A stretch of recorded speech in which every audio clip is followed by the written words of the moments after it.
ये है दिल्ली दर्पण। एक पार्टी से चुनने के बाद दूसरी पार्टी में चले जाना और ये जो गंदी राजनीति की जो श्रृंखला चल रही है, इसमें उन सभी लोगों को ये संदेश है कि ऐसे मत करो। कि आम आदमी पार्टी को एक वरदान मिला है, ईश्वर का वरदान। जो पार्टी को धोखा देगा उसकी राजनीति खत्म हो जाएगी। दोस्तों नमस्कार, मैं हूं राजेंद्र स्वामी और आप देख रहे हैं दिल्ली दर्पण टीवी। आज देश के 13 विधानसभा चुनाव में जो उपचुनाव हुए हैं, बाई इलेक्शन पोल हुए, उसमें इंडिया गठबंधन ने बाजी मार ली और बीजेपी की एनडीए की करारी शिकस्त हुई है। और इस मौके पर एक सीट जालंधर वेस्ट जो है पंजाब से आती है।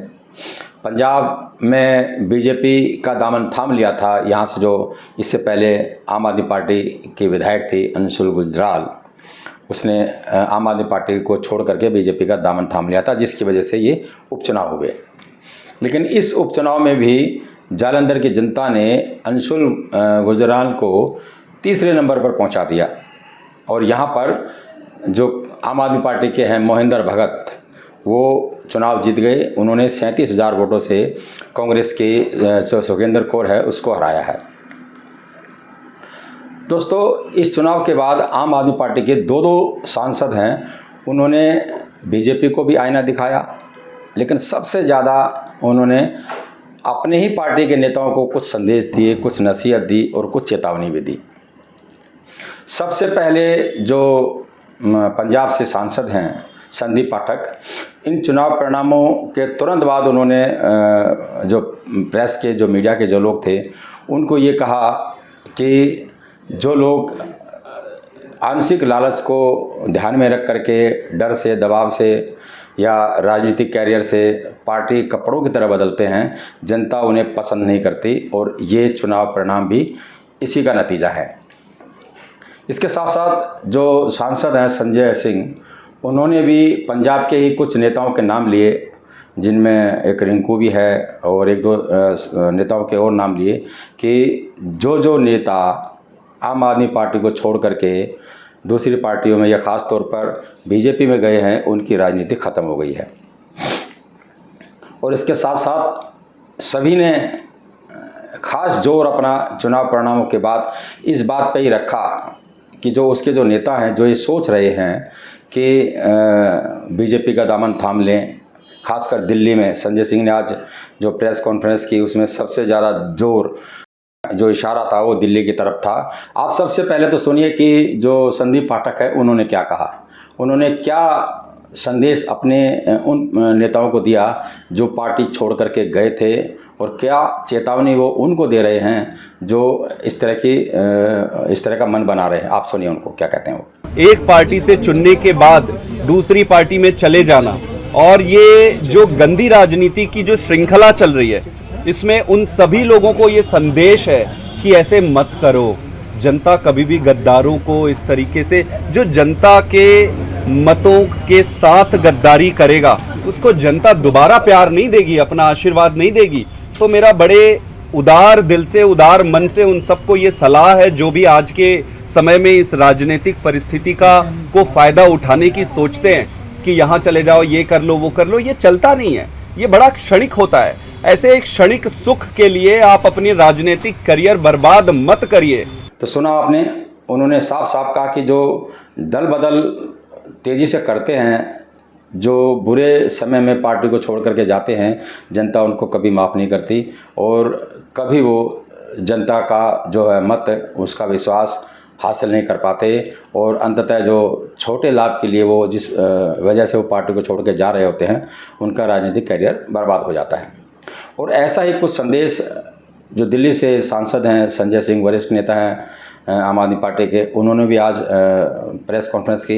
हालांकि जो उनका मुद्दा तो ये था कि किस तरह से अरविंद केजरीवाल को न केवल जेल में रखा जा रहा है, बल्कि उनके स्वास्थ्य पर भी जो प्रशासन है वो ध्यान नहीं दे रहा है।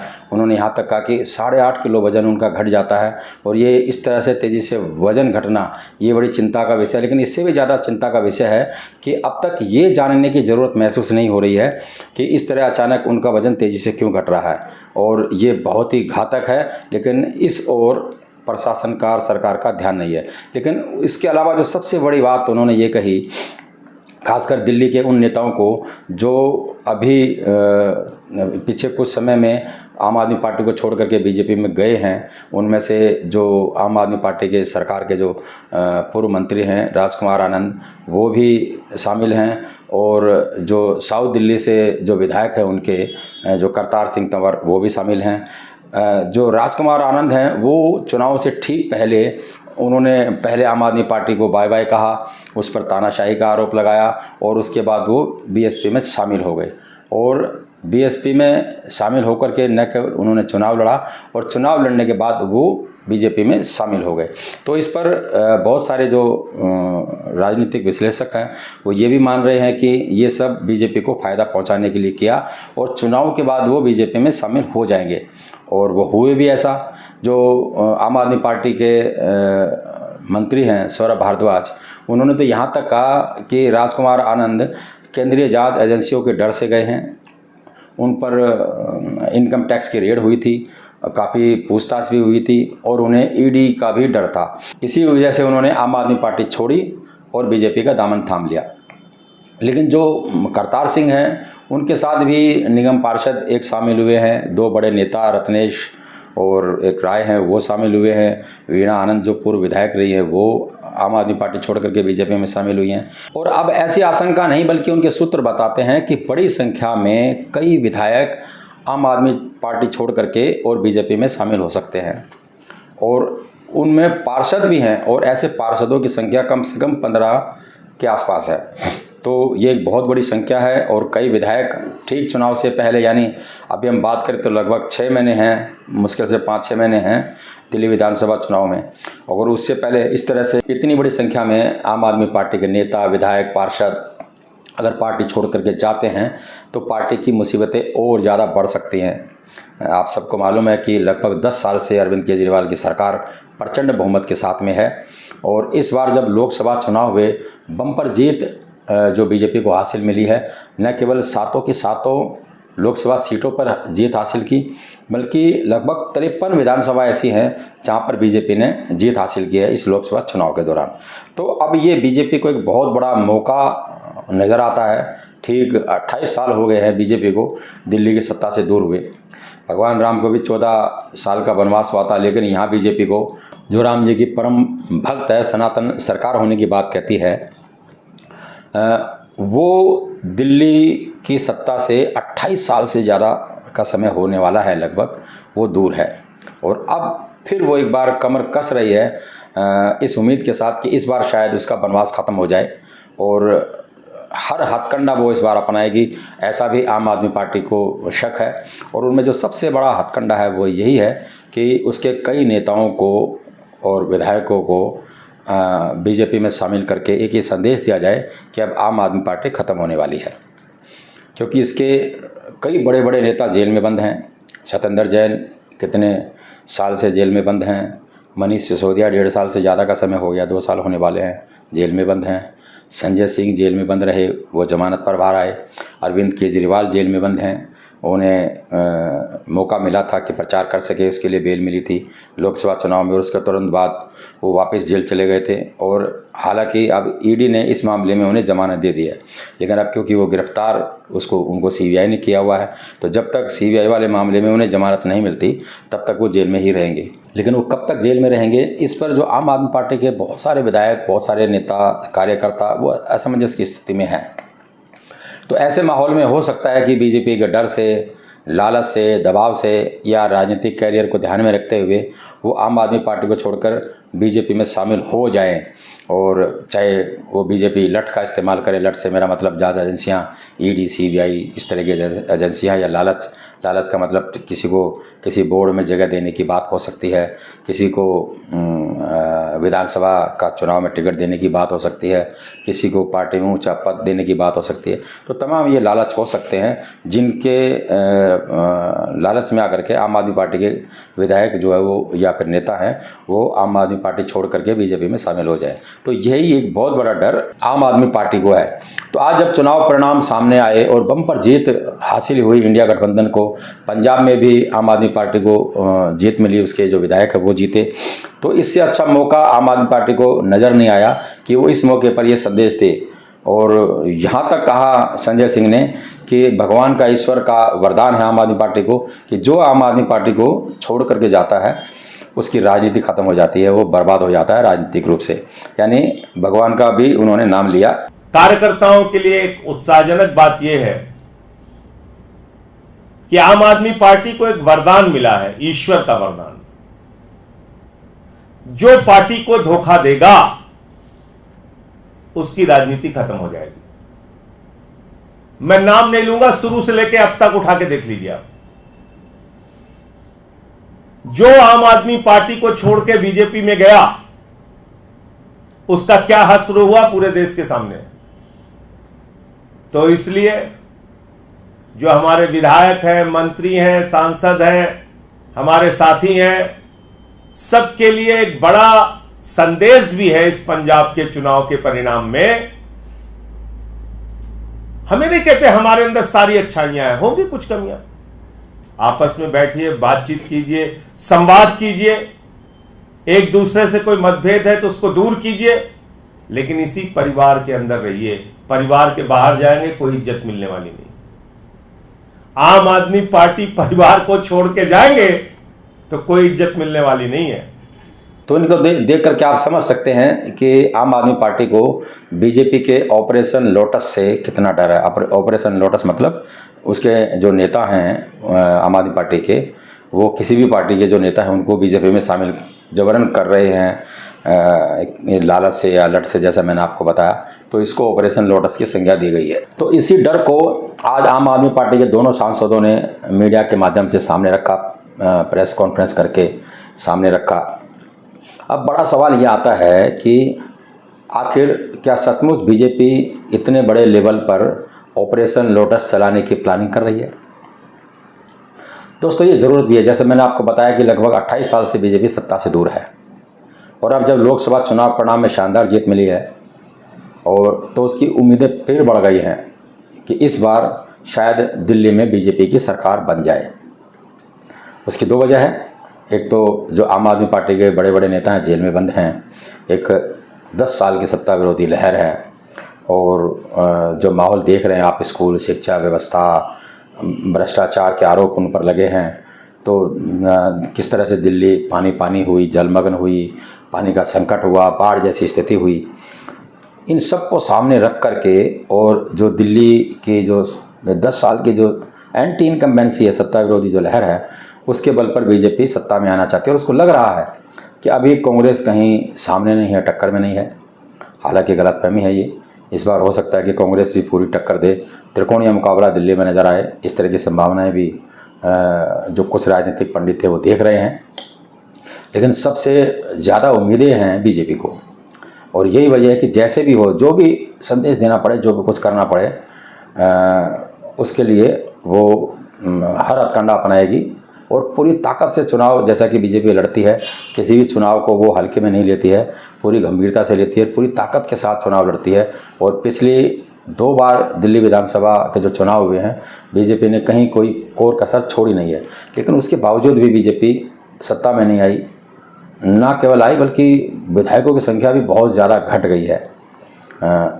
लेकिन इस बार उसे उम्मीद लग रही है, तो उसकी कोशिश है कि कई विधायक और पार्षदों को तोड़ा जाए। पार्षदों को इसलिए भी तोड़ा जाए कि अभी दिल्ली नगर निगम को भी 1.5 साल हो गए हैं चुनाव हुए, लेकिन अभी तक उसकी स्टैंडिंग कमेटी का अभी चुनाव नहीं हुआ है, स्टैंडिंग कमेटी नहीं बनी है, जोन कमेटियां नहीं बनी हैं, अलग अलग कई तरह की कमेटियां दिल्ली नगर निगम में बनी होती है, वो नहीं हुई हैं। मेयर का चुनाव नहीं हुआ है क्योंकि कुछ केस कोर्ट में पेंडिंग हैं और इस पर कोर्ट का जो आदेश है वो रिजर्व है, पता नहीं कब सुनाया जाएगा। छोटी छोटी बातों पर और मामलों पर कोर्ट के आदेश आते हैं, तुरंत आते हैं, लेकिन दिल्ली की सुविधा से जुड़ा, दिल्ली के विकास से जुड़ा, दिल्ली के लोगों से जुड़ा इतना बड़ा मुद्दा है दिल्ली नगर निगम, जो लोगों के सबसे करीब होता है, उसकी ये हालत क्यों है? क्यों नहीं मेयर का चुनाव हो पा रहा है? क्यों नहीं स्टैंडिंग कमेटी का चुनाव हो पा रहा है? क्यों नहीं जोन कमेटियों का चुनाव हो पा रहा है? तो उसके पीछे भी यही है कि अभी कुछ समीकरण ऐसे नहीं बने हैं जिससे बीजेपी को ये लगता हो कि स्टैंडिंग कमेटी में उसकी जो सरकार है वो बन सकती है। यानी सबसे जो पावरफुल कमेटी होती है दिल्ली नगर निगम की, वो स्थायी समिति होती है। तमाम जो वित्तीय मामले होते हैं वो स्टैंडिंग कमेटी में पास के बिना वो नहीं लिए जाते। तो यही वजह है कि स्टैंडिंग कमेटी पर कब्जा बरकरार बना रहे और उसी लड़ाई में अब क्योंकि आम आदमी पार्टी और बीजेपी के बीच जो गैप है, अंतर है उसका बहुमत का, वो कोई बहुत ज़्यादा नहीं है, खासकर मेयर के चुनाव स्टैंडिंग कमेटी के चुनाव में। तो अगर ऐसे में कुछ पार्षद उसके पक्ष में आ जाते हैं, कुछ अलग अलग जोन के, दिल्ली में 12 जोन हैं, 12 जोन में से जो कम से कम 4 जोन हैं उनमें बीजेपी का स्पष्ट बहुमत है और उसको केवल 7 जोनों में और अपने बहुमत चाहिए। तो वहाँ पर उसको पार्षदों का जुगाड़ करना है और यही वजह थी कि जब पिछली बार दिल्ली के एलजी ने जो पार्षद नॉमिनेट किए थे, 10 पार्षद नॉमिनेट किए थे, तो वो 3 जोन में इस तरह से किए गए थे कि अगर स्थायी समिति का चुनाव होता है, वार्ड कमेटी का चुनाव होता है, तो उसमें बीजेपी को फ़ायदा हो जाए, बीजेपी को लाभ हो जाए। और इसी बात को लेकर के जो आम आदमी पार्टी है वो कोर्ट में गई। तो जो स्थायी समिति के चुनाव का जो मामला है वो अभी नहीं हो पा रहा है, मेयर का चुनाव है वो अटका पड़ा हुआ है, जोन का चुनाव है वो अटका पड़ा हुआ है, सिर्फ इसलिए कि बहुमत किस तरह से स्थायी समिति में काबिज किया जाए और आने वाले टाइम में क्या वो मेयर भी बना सकती है, बीजेपी मेयर भी बना सकती है, इस पर भी चर्चा हो रही है। क्योंकि अब तीसरी बार वो पूरे बहुमत में ना सही लेकिन एनडीए की सरकार है, लेकिन जिस तरह से वो काम कर रही है बीजेपी अब भी, उसको कहीं नहीं लगता कि कहीं भी वो कोई दबाव में है, इस तरह के तनाव में है कि वो उसके जो 2 पिलर हैं, वो नीतीश और चंद्रबाबू नायडू, उनके बहुमत के आधार, उनके बहुमत के पिलरों पर बीजेपी की सरकार खड़ी है। इस तरह की चिंता विपक्ष जरूर कुछ कह रहा हो, लेकिन बीजेपी को इस तरह की चिंता नज़र मुझे लगता नहीं कि कोई उसको फ़र्क पड़ रहा हो इस बात का, और वो अपने उसी हिसाब से फैसले ले रही है जैसे पिछले 2 सालों में उन्होंने फैसले लिए थे। तो यही कारण है, लगता है कि जो उसका मिजाज है काम करने का, जो उसके फैसले लेने के जो तरीके हैं, उन पर वो अभी भी कायम है। तोड़ फोड़ करने में अभी भी वो लग सकती है और लगी हुई होगी। जिस तरह का बहुत सारे लोग बता रहे हैं कि कम से कम 15-16 जो निगम पार्षद हैं आम आदमी पार्टी के, वो जो बीजेपी के संपर्क में हैं, और उनमें सबसे ज़्यादा पार्षद वो हैं जो बीजेपी या संघ की पृष्ठभूमि से आते हैं। तो ऐसे में उनको वापस शामिल कर लेना कोई बहुत बड़ी बात नहीं होगी, घर वापसी जैसी बात होगी, कोई बहुत ज़्यादा चर्चा नहीं होगी, ऐसा बीजेपी को लगता है। तो न केवल वो नगर निगम में कब्जा करने जैसी स्थिति में आ जाएगी, बल्कि चुनाव से ठीक पहले एक बहुत बड़ा मैसेज वो दिल्ली की जनता को दे सके कि ये सरकार भ्रष्ट है, करप्ट है, जो झूठ बोल करके सत्ता में आए थे उनका चेहरा सामने आ चुका है, लोगों से उनका मोह भंग हो चुका है। केवल लोगों से नहीं, बल्कि जो आम आदमी पार्टी के नेता हैं, विधायक हैं, उनका भी इस पार्टी से मोह भंग हो चुका है। तो इस तरह का मैसेज वो देना चाहती है, और उसके लिए ज़रूरी है कि लगभग 8 से 10 विधायक वो टूट करके आम आदमी पार्टी के वो बीजेपी में शामिल हों। तो इस तरह के कयास लग रहे हैं, और यही डर अंदर खाते आम आदमी पार्टी के तमाम जो लीडरशिप है उसको लग रहा है, और उन्हें इस समय इससे ज़्यादा अच्छा अवसर उन्हें नहीं मिला कि वो ये संदेश दे सके अपने उन नेताओं को कि जो भी आम आदमी पार्टी को छोड़ करके बीजेपी में गया है उसका राजनीतिक कैरियर चौपट हुआ है, वो न केवल चुनाव हारे हैं, वो बर्बाद भी हुए हैं। अब इन संदेश को, इस नसीहत को, इस चेतावनी को आम आदमी पार्टी के नेता विधायक वो किस रूप में लेते हैं? क्या सचमुच ऑपरेशन लोटस चला रही है बीजेपी? क्या सचमुच बहुत सारे विधायक आम आदमी पार्टी छोड़ करके बीजेपी में शामिल होने जा रहे हैं? ये देखना भी दिलचस्प होगा। बहुत बहुत शुक्रिया। लेटेस्ट खबरों के लिए सब्सक्राइब करें हमारा YouTube चैनल या फिर लॉग ऑन करें www.delhidarpantv.com। खबरों की कवरेज और विज्ञापनों के लिए संपर्क करें।